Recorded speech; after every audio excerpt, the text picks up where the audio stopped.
On July 18th of 2022, Eric had just finished up his work near the swamps in Manatee County and he decided to explore.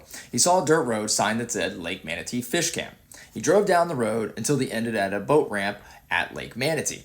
He got out of his van and started through the woods. Shortly after, he encountered some really thick brush full of thorns and vines. He charged it, throughout thinking it was going to be a good challenge for him.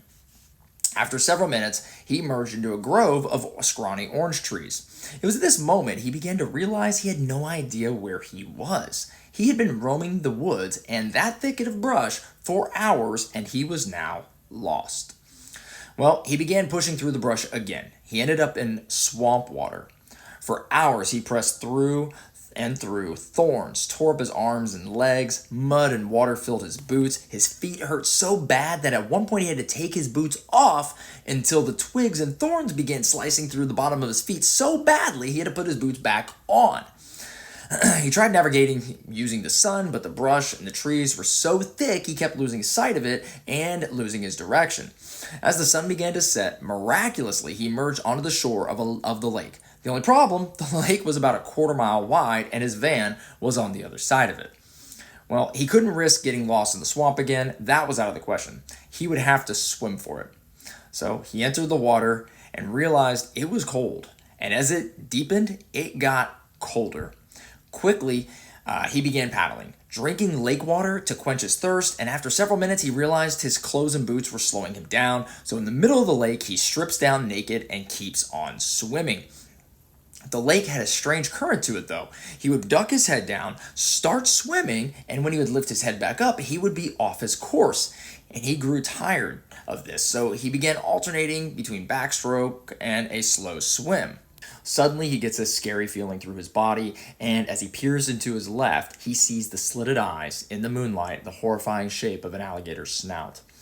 He immediately turns to swim, but the gator struck like a snake, digging its teeth into his right forearm. Then the gator twists its powerful body and snaps his arm back at the elbow.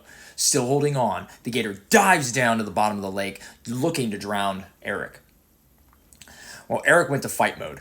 He flung his other arm around the gator, around its belly, and he kicked his feet to keep from going to the bottom. They resurfaced, and he gulped for air, but just then the gator quickly dragged him back under again. And again, he did the same thing. He resurfaced, but this time the gator barrel rolled its entire body. Eric felt the flesh of his arm tear away, and his limb was severed. Then the creature disappeared. Eric began swimming ferociously back to shore, to whichever the closest one he could find. Terror was all over him. He had to get out of the lake before the alligator came back to finish him off. Paddling furiously with the stump and adrenaline, he came to the closest lake edge and dragged himself to shore, screaming for help. Then he realized he was alone. He crawled to a tree, sat there, rested against it, and waited for dawn. In the morning, he saw two airplanes. He waved and he screamed, but nothing came of it. He was naked with only one arm. He was impossible to see from that height of an airplane. So he started pushing through the woods again. But once again, he became lost. His only option was to re-enter the lake, but wade through the water on the lake's edge all the way around to his van. So as he started off, the pain became unbearable. The sticks poked into his exposed muscle and flesh on his arm. Then he was in chest-deep, murky water. He looked behind him, and there 100 feet away stared the eyes of an alligator, stalking him. So he moved closer to shore, and the gator sunk down and disappeared.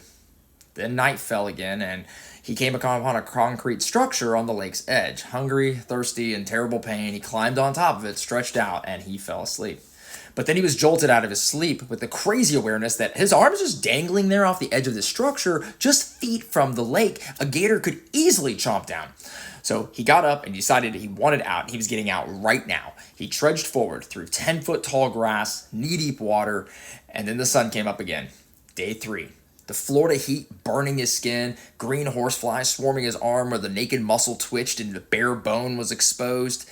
He finally found dry land, only to discover it was overflowing with thorns and vines. It was either the swamp or the thorns, and he had to choose. He began walking through the thorns, only pausing to motivate himself to accept more and more pain.